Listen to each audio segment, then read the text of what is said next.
This Father's Day, let Dad loose at Lowe's and help get his hands on the perfect tools for dad-worthy projects like the Metabo HPT 18-volt line. He'll love a brushless cordless drill or impact driver for $79 or a 4-piece combo kit for $249. With a lightweight, compact design, these tools go where others can't fit. Dad can shop at Lowe's in-store, online, or through our app. Lowe's, the perfect gift for Dad. Valid through 6/24, U.S. only.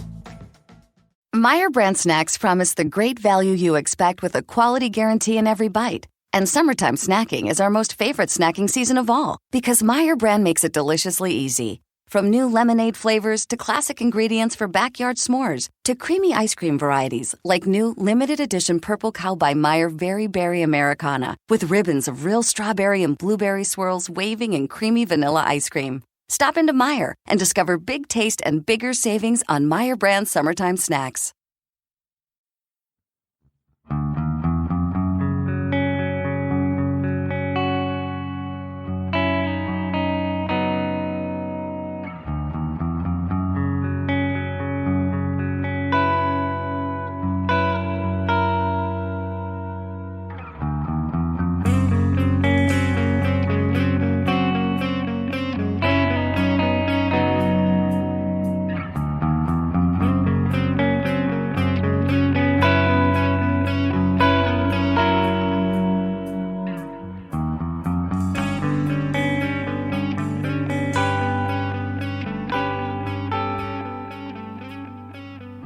Hello gamers, this is your host Mark.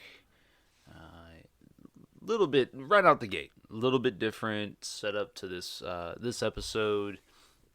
Typically we are a free-to-play game review podcast where in normal weeks, me, Scott, Jeff, we all get together, we review that week's free-to-play game. However, in these off weeks, if you're a listener of the pod or a past listener, you know that these off weeks, typically me and Jeff get together and we talk about nonsense. We talk about whatever's going on in our brains for that particular week, and it's typically a conversation about past games or next gen consoles, or maybe it's a review of a movie, a video game movie. However, Jeff has chosen to take a little bit of a step back with the pod. He's still going to be on our main week video game reviews. However, for the next little bit, we're going to be in these off weeks. We're going to be doing things a little different. This episode, it's going to be me solo, flying high, and soothing you with my sweet baritone. However, I'm going to talk about some video game news. I'm going to talk about some upcoming video game releases. I'm going to tell you what I've been playing here recently. And so, hopefully, these next couple off weeks, you'll find something a little different, something for you. Maybe it'll cause you to dive back into a game or put a new release on your calendar. So, just real quick out of the gate, just wanted to let you all know that things aren't amiss. We're just going through a little bit of a transitional phase here, and we may even have some guest action on these off weeks in the next couple months until Jeff is ready to dive back in. But if you know him, reach out and tell him, hey man, we miss you. And we can't wait to hear your voice every week. Get that guy Mark off of out of my ears. But so anyways, let's talk about a little bit what's going on in video game news. So in the past week or so, some of the big news was that Sony has delayed the next iteration of their God of War franchise. Originally, the video game was announced back before the PlayStation 5 released in 2020, and it had a 2021 release date. Most people assumed that release was going to be a holiday timing release, late 2021. However, this week we found out that Sony has gone ahead and pushed it to 2022, And, that it's a little bit disappointing because there aren't a whole lot of bona fide PS5 hits coming in 2021. We've got the new Ratchet and Clank game, which releases this month, June 21, and maybe Horizon Forbidden West. I'm not sure. I don't know if that had a 21 release date off the top of my head. So Sony Santa Monica, which typically does these God of War games, and is handling this new one. They pushed it back. And what does that mean for the console? What does that mean for the immediate success in 2021 for Sony? I'm not sure. I don't necessarily know how the promise of a game like God of War, which the PS4's God of War game was a masterpiece.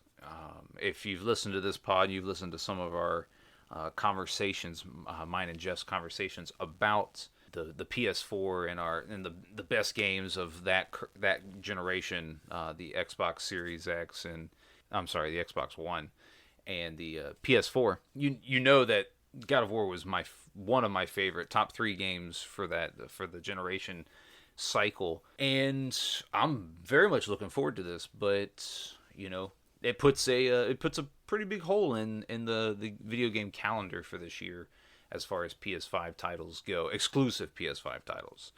And also some other big news regarding this God of War game is that it's going to be coming on the PS4 as well, which is a bit surprising if it's being pushed to 2022, is because while the PS4 it's still a very good console, you would think that developers would start distancing themselves from the PS4 and focusing solely on the PS5 and pushing their games out, especially an exclusive title like God of War. Sony hasn't had any problems selling the console, and so that doesn't putting this game on the PS4 doesn't really mean a whole lot, other than they're just trying to get the game in as many consoles, both PS4, PS5, as possible, which I think they will do. And I think we're going to see a late spring, early summer 2022 release for that. Let's see what else. What else we got? We got. I'm scouring some video game sites here. Nintendo announced their E3 2021 Direct will be taking place on June 15th. So by the time you're hearing this, listening to this podcast, it'll be next week. And the expectation is that Nintendo will announce a new iteration of the Nintendo Switch, a 4K capable Switch, and they're going to be phasing out this current iteration of the Switch console. There's some rumors and rumblings that we're going to see or get an update on Legend of Zelda Breath of the Wild 2, maybe a Metroid Prime game, as always, probably a new Mario game. And then there's a lot of talk about there being a 35th anniversary of Legend of Zelda, so we might see or get an announcement of a video game package, much like they recently did with some Mario titles, where Nintendo releases 2 or 3 of them together in a single package, for the price of just like a regular game. I don't really know which Zelda titles they could release, just because they pretty much remastered the main ones and released them. So a little bit of speculation about the Nintendo Switch rumor is that this new one is going to feature a 7-inch OLED display with 4K output when you have it docked. And then you're also the processor is going to be much improved with that. And the rumor is that it's going to get a release date of either September or October of this year. So that's pretty substantial. That would be probably the biggest news of E3, which is not really news because most publications expect that to happen. Most Nintendo fans and just fans of video games that are up on their information are expecting Nintendo to announce this next week and give us a release date and probably a price point as well.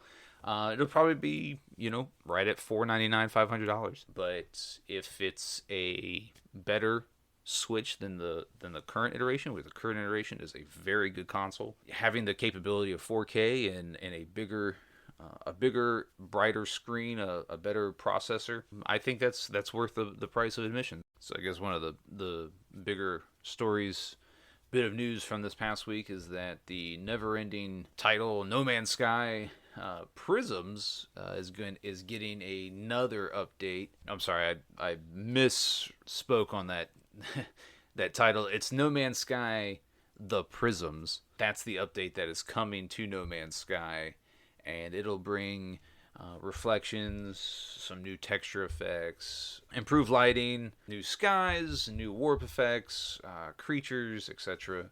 And it will support screen space reflection, which is SSR technology for the PC and next gen consoles and the Xbox One X. So no PS4 Pro. And this edition will allow the starships and life forms that you have to create reflections as they move, and lighting and reflective areas will be better quality and more realistic. And it'll be, so if you're playing on the PC, it'll be compatible with the NVIDIA RTX graphics card, and will take some advantage of some DLSS technology. So I know we have some fans of the pod that are still diving into No Man's Sky and playing that. I haven't played it since, probably since the game, the year after the game released, and at that point it was a broken game and everybody hated it. But credit the developers for going back to the drawing board, re-releasing this game with a ton of new updates, making it a completely different game, a much better game, and giving it much needed life in this aspect. So that's another big announcement as far as the video game realm goes. All right, so let's talk about a little bit what's coming to your video game platforms here in the month of June. Probably the biggest release is Ratchet and Clank Rift Apart, exclusively for the PS5. It was one of their big announcements prior to the console's release late last year, and fans of the franchise, which there are a ton of them. It's a very popular game, a very popular franchise. Yeah, and Insomniac makes, Ratchet and Clank. From the video game trailers that I've seen, from the gameplay videos that I've seen, this game looks amazing. And it is a very anticipated title for the PS5, especially because we haven't had any big-time Sony exclusives. The video game Returnal is the only one that's been a internally developed exclusively for the PS5 title released for the PS5 so far in the console's life, and we'll talk a little bit about that here in a minute. But Ratchet and Clank Rift Apart releases on the PS5 on June 11th.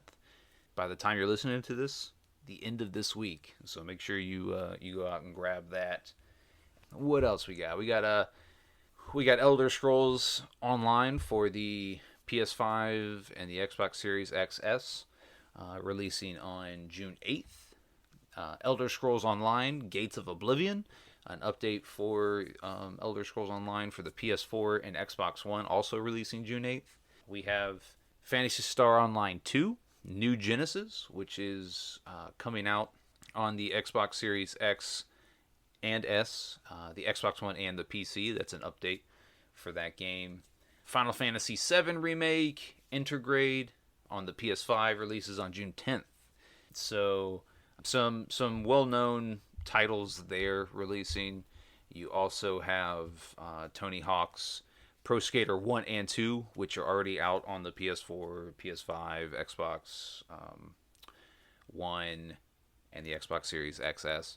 But it's coming to the Switch on June 25th. We have Destroy All Humans. I never played it, but the cover always made me want to play it. But Destroy All Humans releases on the Switch June 29th. And then we have Mario Golf Super Rush releasing on the Switch on June 25th. So some different games available across all platforms here this month. Some, may come as a surprise, and they may, you may play and be like, man, this is a really good game. Or you may go in expecting Ratchet and Clank to be. This Father's Day, let Dad loose at Lowe's. We have something he'll love down every aisle, but he's likely to head for that beautiful Honda self-propelled mower. Twin blades and a 21-inch deck create clippings for easy mulching or bagging. Variable speeds match Dad's pace for a manicured lawn with minimal effort. All this with a 166cc Honda engine, powerful and reliable. Dad can shop at Lowe's in-store, online, or through our app. Lowe's, the perfect gift for Dad. While supplies last, U.S. only. To show you how easy it is to file a claim with Geico, we hired fitness celebrity Billy Blanks. Okay, everybody, our car just got a broken windshield. How about we blow off some steam? Now punch, now kick. Mr. Blanks, there's no need to be stressed. Geico makes it easy to file a claim online, on the app, or over the phone. Yeah, but what if I never hear back? That's going to make me want to go jab and jab. Nope. Your Geico claims team is always there for you. Okay, do I still get my post-workout protein shake? Sure, Billy. Geico, great service without all the drama. Great, and it's great. I don't think there's any chance that game isn't great. And if you're a fan of MMOs, Elder Scrolls Online and Phantasy Star Online 2, it may tickle your fancy. Let's talk a little bit about what I've been playing. So if you listen to the podcast before, you know I'm not a big multiplayer gamer. I don't really enjoy that aspect of gaming. I've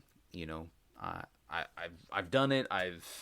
I've had my fill of multiplayer games, and I'm exclusively a single player gamer, and that's largely because I enjoy being able to carve out just however much time dedicated towards this one game, and I don't want to have to rely on jumping in a lobby or jumping in a game with friends and having to carve out a specified time that I can get on.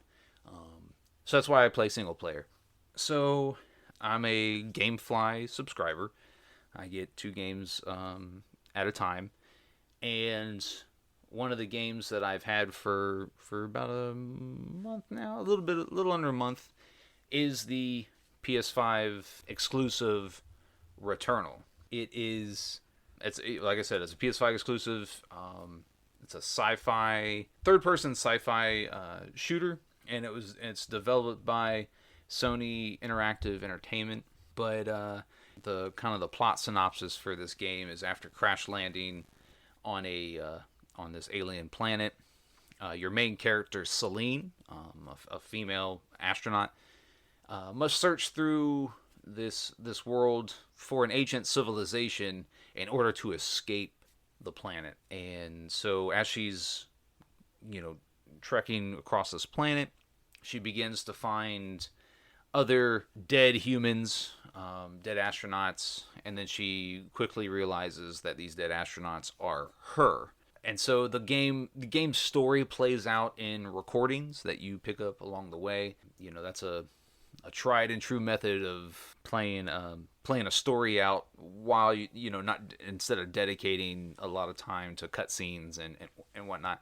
So every time you die on this planet, you're immediately resurrected back at the crash landing site of your ship without realizing what happened. It's a small cutscene that plays, and the main character, she wakes up and she's like, what the heck just happened?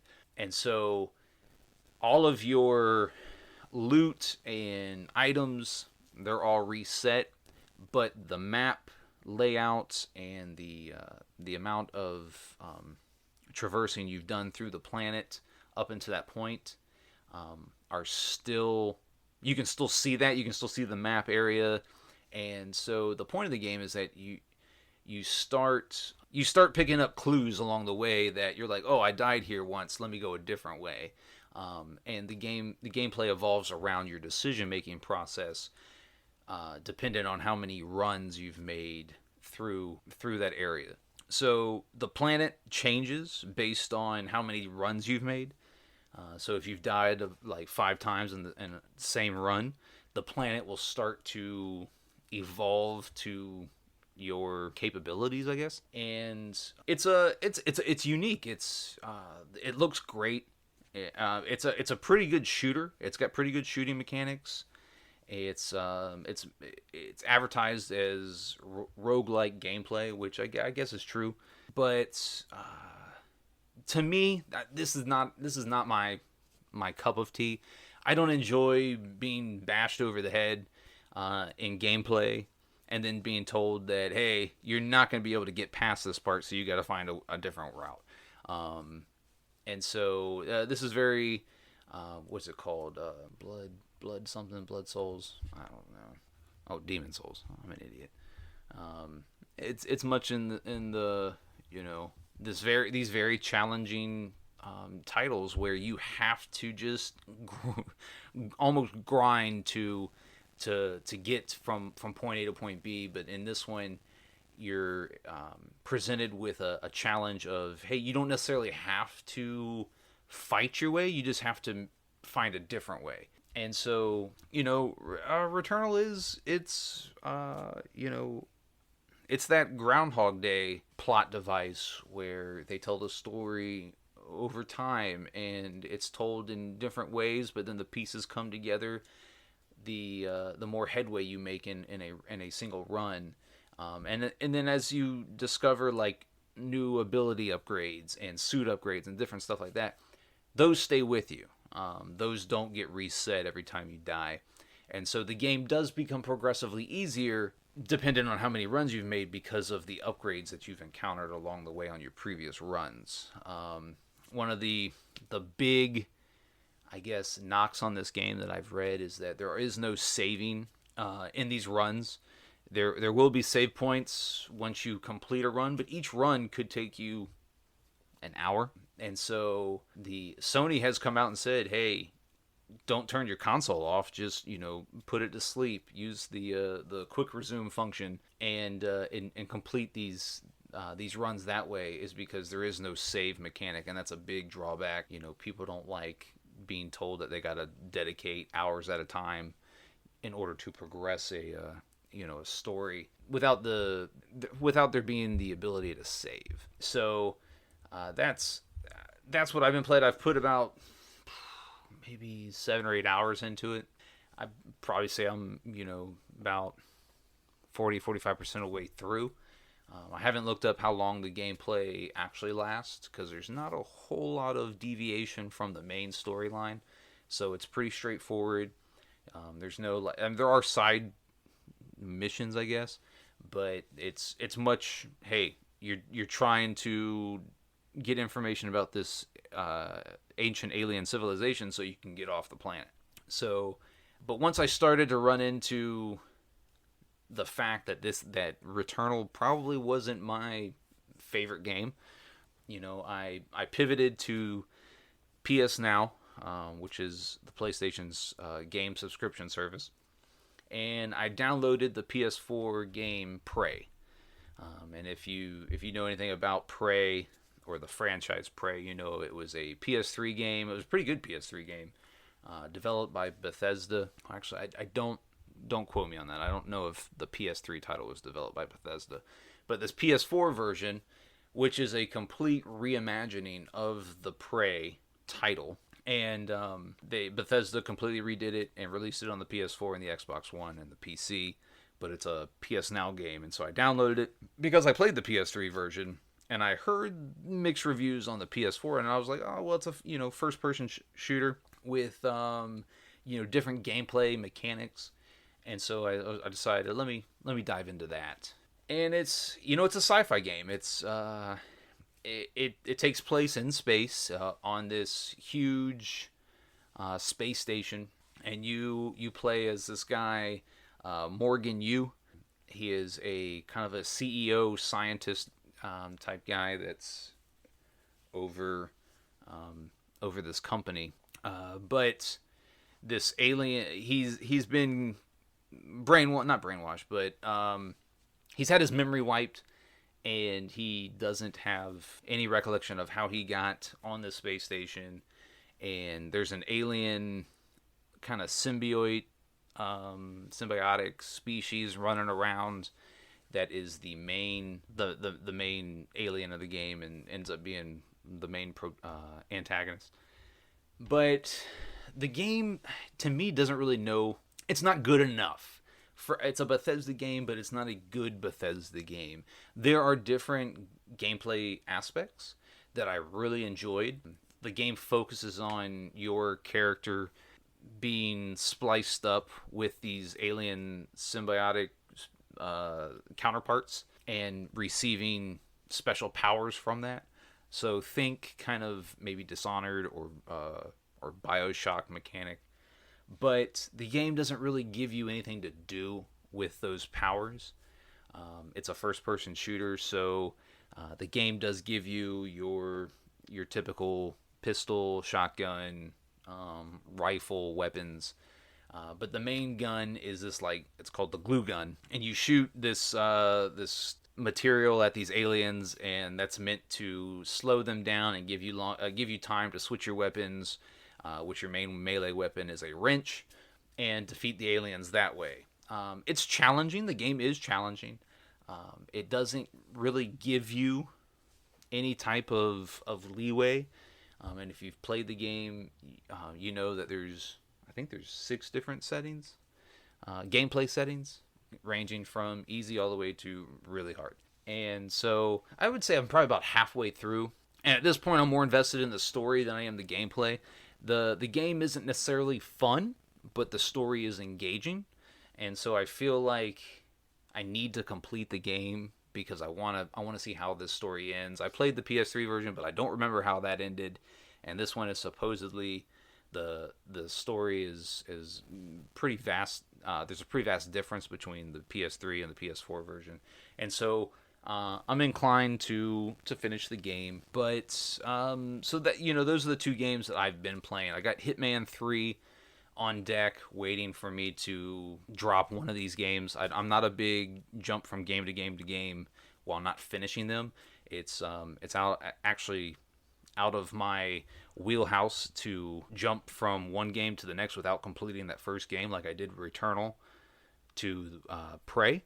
So I'm probably gonna end up dropping Returnal. The grind of that game doesn't appeal to me, and I have no desire to really finish that game, even though there are really good gameplay mechanics behind it. The story isn't engaging enough to me, and I think Hitman 3 will probably end up being a much better game, and so I want to dive into that. But if you're interested in playing Prey, it's on the PS4, the Xbox One, PC, and PS Now. I'm not sure about Game Pass, and I guess I could look that up real quick. It says it may be available on PC for Game Pass, but not Xbox Series X or Xbox One, whatever Xbox you're playing on. So yeah, that'll probably do it for me here for this week. Let us know what you've been playing. You can hit us up on all of social media. Scott's really doing a great job with the social media aspect of the podcast. You can find us on Facebook, Twitter, Instagram. I think there's an Instagram account. TikTok? He's been putting out some good videos recently on TikTok. Budget Arcade. Just search it up. There are different variations of Budget Arcade. I don't have the spiel in front of me to read it like a script. So I'm going off of my memory banks. Find us on the socials. We have a Twitch TV account. We have a YouTube. Well, we've had a YouTube, but you can pretty much find all of our episodes in audio form on YouTube. Make sure to subscribe and leave us a cool review. If you feel like you want to help the pod out, you can become a Patreon subscriber. Get immediate exclusive access to our Patreon Discord channel. We have a Discord. Find us there. Everything will be in the show notes. And, next week we are reviewing Bomberman R Online. Super Bomberman R Online. Yep. Got that one. You can play it on the Xbox, PS4, 5, Switch. I'm going to be playing on the Switch, so if you're interested, download it, play along with us, and then tune in next week when we've got that review for us. Our music is provided by Stimmage. We'll catch you next week.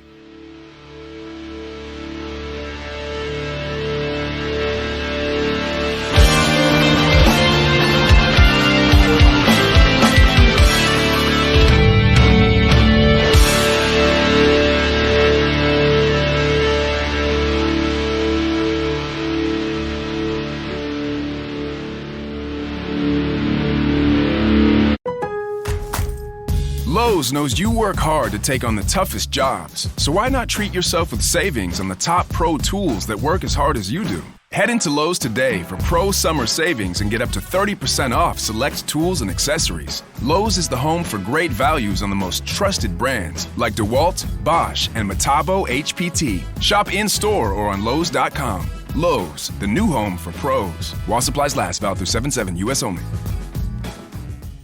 To show you how easy it is to file a claim with Geico, we hired sports commentator Dick Vitale.